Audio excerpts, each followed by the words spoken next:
Good morning, Asheville. I've always wanted to do that. Grateful to Media Post for having me today. My name is Marissa Tario. I head up all of paid media for Rhone. And let's see. So I started my career at agency side. So I did 10 years agency side, Starcom in Chicago. P&G was my client for the longest time, and then went brand side. And fortunately, have ended up at Rhone Apparel. And Aaron, thank you for the intro, because that was phenomenal. Because a lot of people don't know how to answer this question. What is Rhone? When I first came over to Rhone, it was following a former colleague, and I remember she was so excited about it, and I was like, that's awesome. What's Rhone again? And so I'm going to let our purpose stand for what we are. So we are co-founder led by two brothers, Nate and Ben, who essentially were looking for, yes, an athleisure place for men dedicated, but also just comfortable clothes that look good by the end of the day. And I think Nate will tell you as well, they don't see success as just selling a whole bunch of stuff. It's really based on our purpose of being a support of mental fitness. Mental fitness is basically half of what we do, is making sure that when we're talking about building the body, we're also talking about building the mind. So it's a brand that's meant to make a positive difference. Our purpose is simple, but it's powerful. It's Rhone is performance apparel fit for progress. Now that fit for progress doesn't mean you're the one that's always like sweating in the middle of the front row in every spin class. It's that 1% every day. A little bit better moving forward in all facets of life. So I'll let the brothers tell the story a little bit better than I can. Rhone is not just another clothing brand. We are committed to the committed, the goal-getters, the big dreamers, the ones who know that stacking small daily wins makes a big difference. Rhone is performance-driven apparel made by and for those in the pursuit of progress. We focus on quality, fit, and comfort. Our attention to detail is our competitive advantage. Our customers can feel the difference, which is why we have more than 30,000 five-star reviews. Consistently recognized as the best of the best in a highly competitive category by some of the biggest names in media. We are proud to be an official sponsor of the NBA, and this year, we've teamed up with NBA champions Kevin Love and Drew Holiday to get every head in the game. As the official on-course apparel partner of the LPGA, and sponsor of two of the greatest female golfers in the world, we're betting big on women's sports. Join us as we keep moving forever forward. So that gives you a little bit of a background on what we're about, but really our position within the marketplace is, yes, we have this unwavering commitment to being a little bit better every day. Of course, there's going to be active pieces of that. So it also starts with our team, though. And I remember we were in a marketing leadership meeting with Ben, who is one of our co-founders, and he was very passionate about saying, we're going to be performance apparel. We're going to be for those in the pursuit of progress, but we're also going to be made by and for those. And it's all about the team that comes together in that. And you'll see that team mentality incorporated even into our outward messaging, saying join, don't follow. This isn't meant to be exclusive. It's meant to say, hey, come along with us so that we're all working together to try to just get a little bit better every day. So the way that we've had a lot of transitions in the last year, and for our brands, it's really been about building that awareness. If you guys are like me, I hadn't heard of it before. So part of that is we've built our core. We did 10 years of men's products, and then we expanded beyond that last year into women's wear. So a big shift in our media mix, a big shift as well. And then also saying, how do we find the partners that work with us in a way that is on brand, that is also promoting mental fitness, but also has that high profile partnership. So we are the official dress shirt of the NBA. We are a partner with the LPGA. We'll get into a little bit more on that. But then of course, on all of this, that means that we got to shift our media mix. So right now we've been scrappy. It's a D2C brand. It's digitally native. Of course, it started pretty darn low in the funnel. Got to tell people what we're doing. So we're trying to shift that media mix to get closer to the awareness tactics. Strategic partnerships really help out with that. So we've already got some great partners with the LPGA, with the NBA. Some of our strong athletes, Lilia Vu, Lauren Hart, Drew Holiday, The cool thing about all of them is that they're very outspoken about mental fitness, mental health. So it's very much so on brand. It doesn't hurt that they're really awesome athletes and champions within their own category. And when we're working with them, and we'll show some examples, it is, yes, about leveraging an athlete voice and some of that credential that comes with those organizations, but it's also about saying, what does this mean to you? What does mental fitness mean to you? And yeah, we've got the apparel to be able to allow you to do the things that you need to and not have to think about it getting in the way and look good while you're doing it too. So what this looks like in practice, especially from a media perspective, yes, we've got the co-branding that we're able to leverage. We have cool products that have the NBA feature on it, and that then allows us to get into the content space. So quite fortunately, we have an incredibly strong content team internally, and we're able to leverage some of those athlete partnerships. So this is just one of the examples of what we had on some of our social feeds when we were introducing Drew Holiday as one of our athletes. What I am proud of, too, is LPGA is still just as strong of a focus. So women's sports, and I highlight one of our co-founders, Nate's post that he had on LinkedIn, and it's talking about the tectonic shift and the importance of women's sports and athletes. One of the things that I'm proud of in practicing what we preach is we said any LPGA golfers that don't have an existing apparel sponsorship, we will outfit you.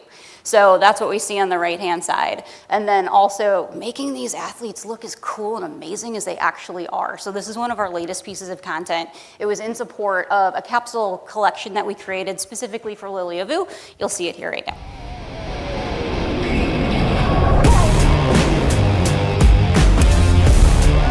Lilia Vu is a major champion.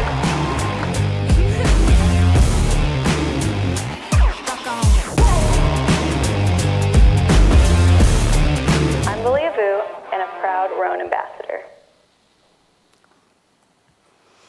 All right, so looking into our media mix, we got to think about what is working for us today, right? I'm relatively new to Rhone. We had to reset ourselves and be like, what's going on with our customer feedback? That's the first place you start. So our customer is always going to be the center of everything that we're creating. We want to make sure that what they think we are is who we think we are too. So a lot of feedback groups, what we heard from our customers is comfortable, quality, innovative, athletic, awesome, good. That's what we're hoping to do. On the other side, we have a clear purpose, right? We have performance apparel, fit for progress. We know mental fitness, yes, is a little buzzy right now. It is core to what we do. We know that there's a lot of good talk in the marketplace that does work for us. We have a women's launch. It's been very successful. Right now, our new customer base, 45% of them is women's. It's only been around for a year and some change. So we got that working. We have good product. It's good quality. We have solid reviews, so yay. Strong partnerships. We got NBA, LPGA. Here's the problem. Most people don't know that we have those partnerships in place, so we got to amplify that message. Influencer and PR, kudos to our internal teams. They are phenomenal at getting us that coverage. Yet again, though, we need to make sure that we're promoting that within our media. Own social content, you saw some of it, you're going to see a little bit more. We have Hio, who is our internal content lead. He's phenomenal, so keep an eye out on our socials because he has some really good stuff coming up. And then customer affinity, we have super fans, which is really nice. We have a lot of people who are very willing to say, hey, I'm going to tell my friends about Rhone. So a lot of good stuff that's going for us. However, we have a lot of things that we need to overcome as well. So what are our opportunities? Awareness. When I joined, I had no idea what Rhone is. Most of this room probably didn't know what Rhone is. So we need to get that word out and make sure that people know, hey, this is what we are, this is what we stand for, and make sure that that is clear, and also tell people we sell clothes. Right now, it's easy to kind of get a little bit too far into the mental fitness piece of it, and then you lose the, oh yeah, we're also an apparel brand. That's the other piece of it. So making sure that people are clear, we're not a fitness app, we're not a gym membership. It can kind of look that way when you're an athleisure, an athletic performance brand. So making sure that we're clear on saying, yes, we do make clothes. We have a lot of different types of clothes. Please go check them out. And then supporting retail. We have 22 retail locations, about 26 by the end of the year. And media in general had really been made to just be an e-com support model. And as we're getting bigger, as those store locations are moving, that's going to be about 30% of our business. So we need to make sure that media is working a little harder for us so we can support our retail friends. So we've had a lot of changes to our media going through. So we'll walk through. we're going to have intentional shifts that don't completely change what we've been doing, but really is just meant to low hum those shifts with measurement and optimization as a low hum of it the entire time. So I know we had lower heavy funnel support. We're intentionally growing that awareness year over year. What that looks like for us is if we had been 70% lower funnel 10% each year, we will make that shift. What that does is make sure that we're keeping all of the efficiencies that we have in lower funnel and gradually building that awareness, doing it in a way where as we gain efficiencies in lower funnel, we free up more money to be able to invest into some of those upper funnel tactics. When we do that, it needs to be really targeted. It needs to be exactly who we want to reach because we're still small, we're still scrappy. Newness-focused creative. Anybody within the apparel category, or I'm sure other categories, it's really easy to talk about all the new cool stuff that's coming out.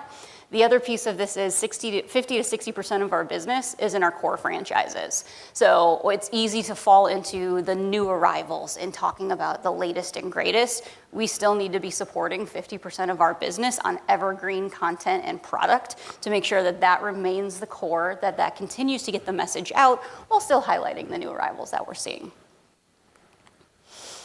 E-com support only previously, so we talked about moving into retail. You'll see some examples about how we're trying to use our existing media to work harder for us to not just support .com, but also move into the retail support driving footfall. We'll show some examples of that.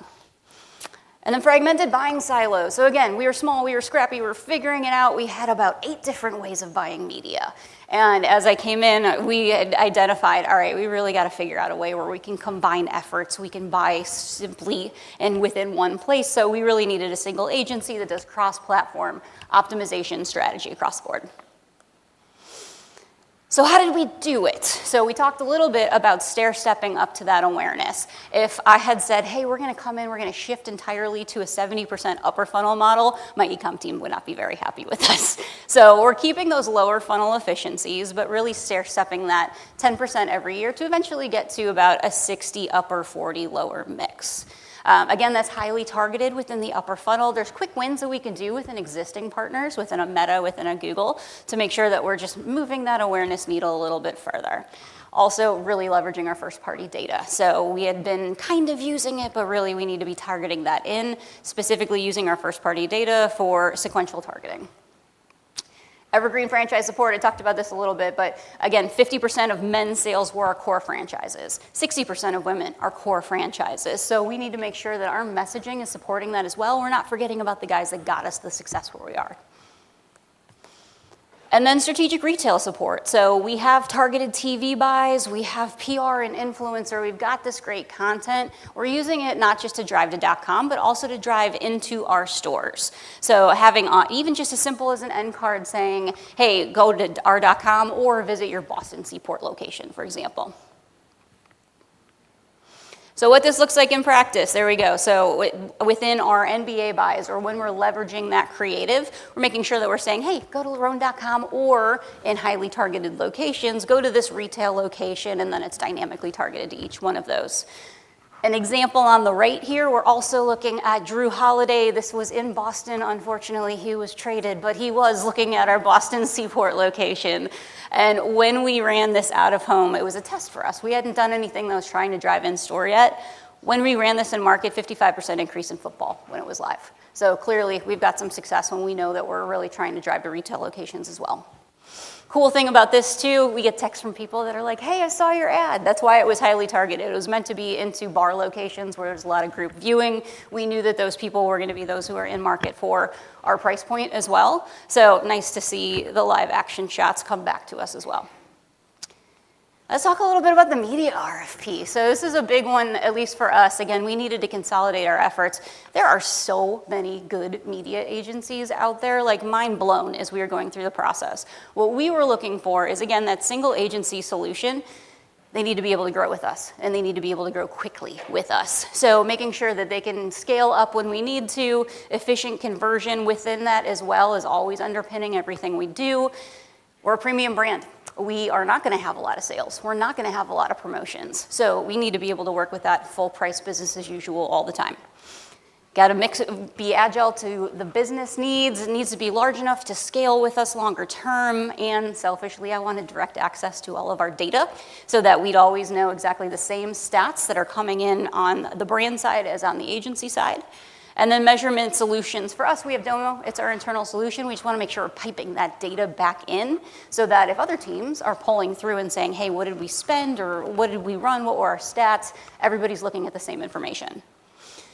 And the last one on here, the RFP response, had to be the same team that would be working on the business. So when we went into our full funnel scope, it's really everything across media partnerships.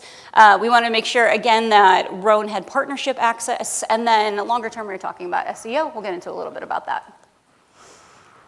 How did we go through this? Each one of those requirements, we then brought in our agency partners. And then as a group, we went through as a leadership team and said, how did they perform against each one of those requirements?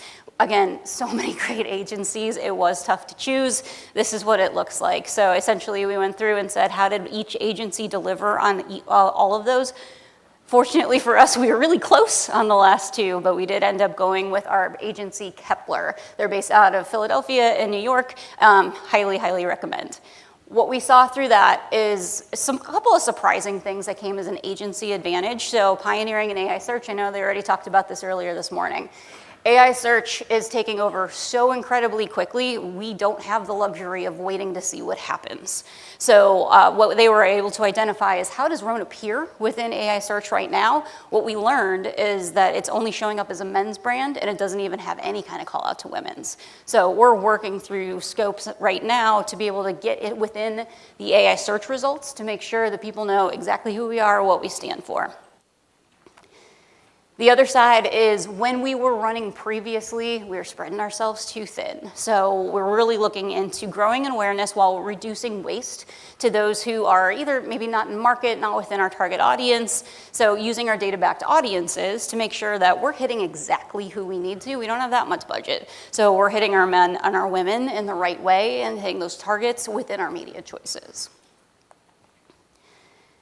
And then using our creative to our advantage, right? So maximizing conversion impact, data-backed creative strategy, sequential messaging. We hadn't been there yet. So that's something that we're looking to grow into in the next couple of months. Key learnings across the board.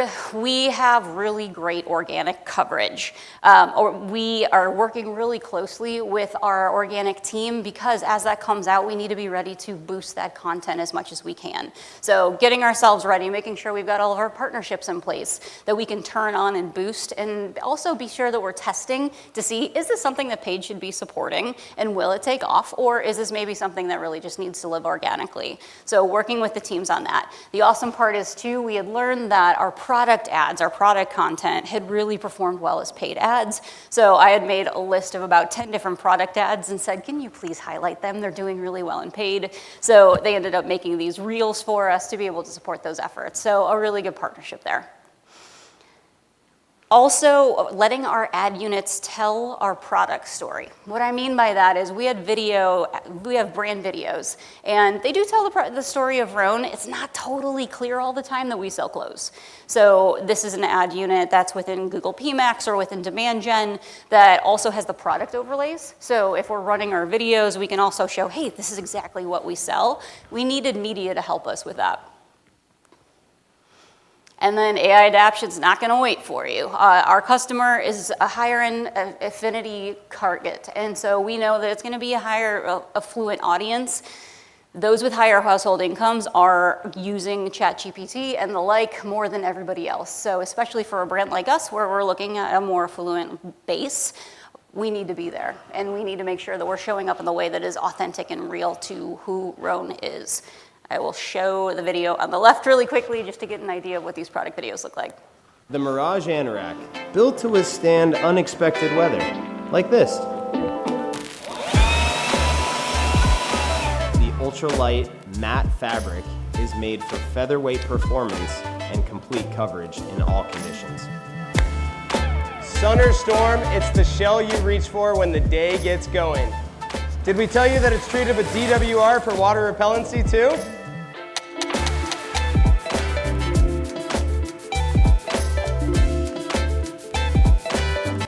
So a couple of media learnings that went into this. That product is our Mirage Anorak. It took off on social within some of our dynamic product ads, and we're like, hey, can we get some content behind that? We also learned that the product features were a really big deal as well. So that's why you saw that highlighted within the video, and then those little bubbles at the end.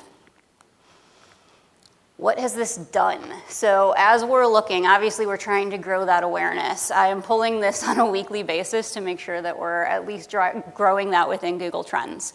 So within the last year, fortunately, we're seeing a disproportionate spike in awareness in terms of searches. We're also supporting this with our own internal baseline for awareness. So we're working with Qualtrics to understand where are we starting from. That's going to be our measurement as we're going through to be like, did we move the needle against how consumers are aware of us? How are they perceiving us within a brand health metric as well?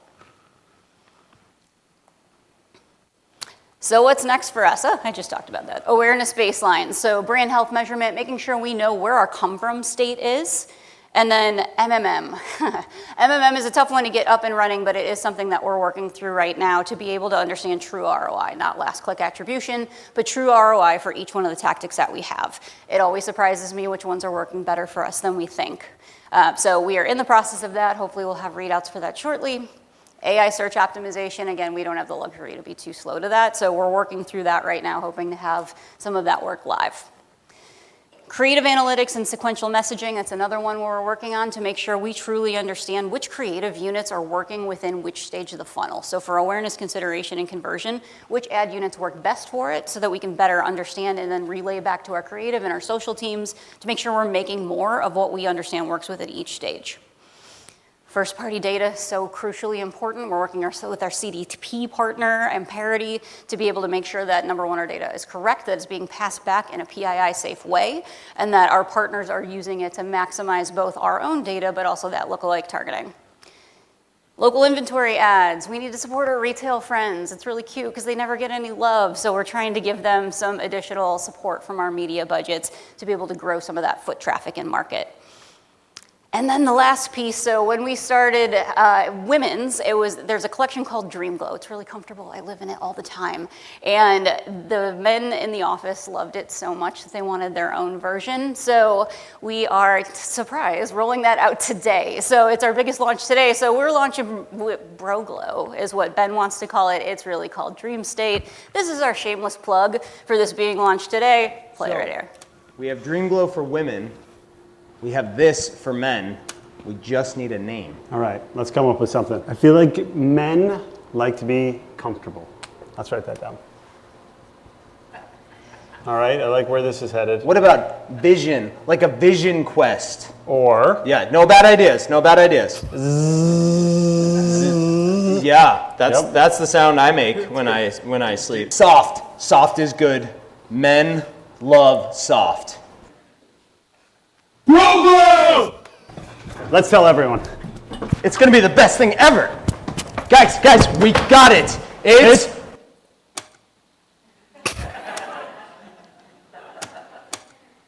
So Dream State launches today. Go check it out. And that's all I got for you.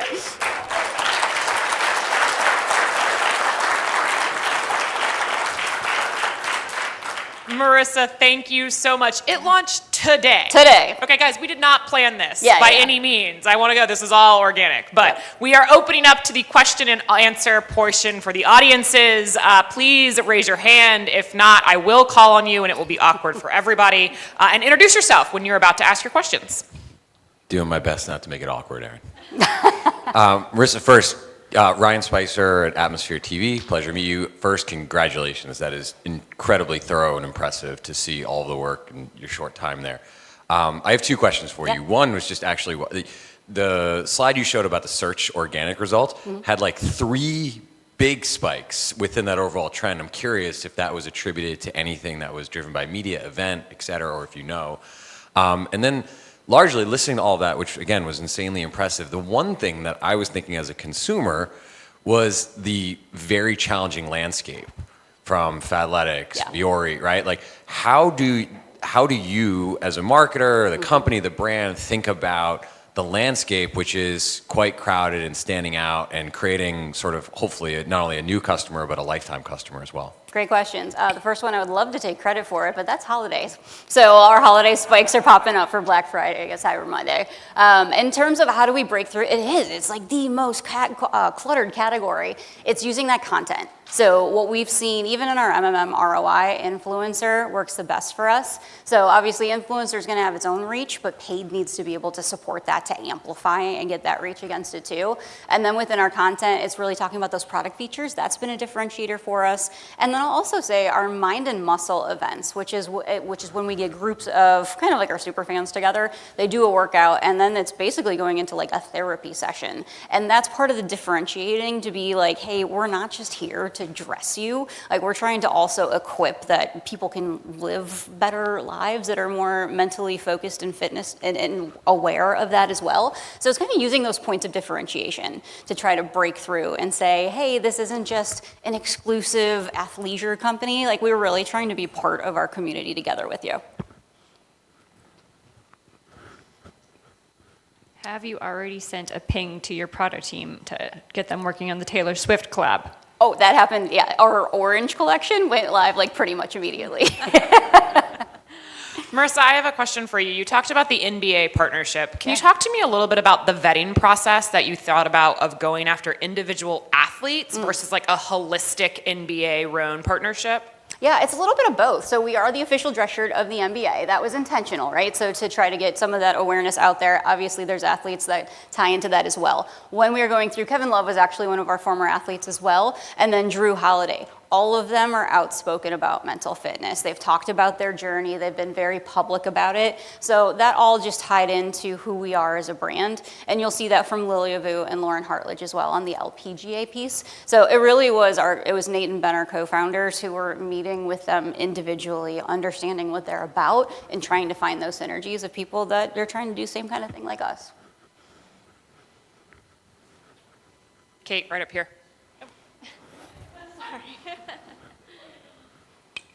Hello, Sheila Sinclair. I'm from TMP, a media and content agency based in New York.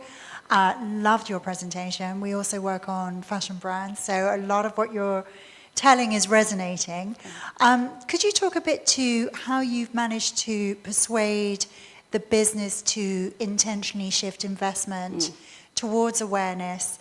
The addiction to short-term return is real. We all know it. Absolutely. And in the absence of MMM, I appreciate your moving in that direction. How have you helped build the case?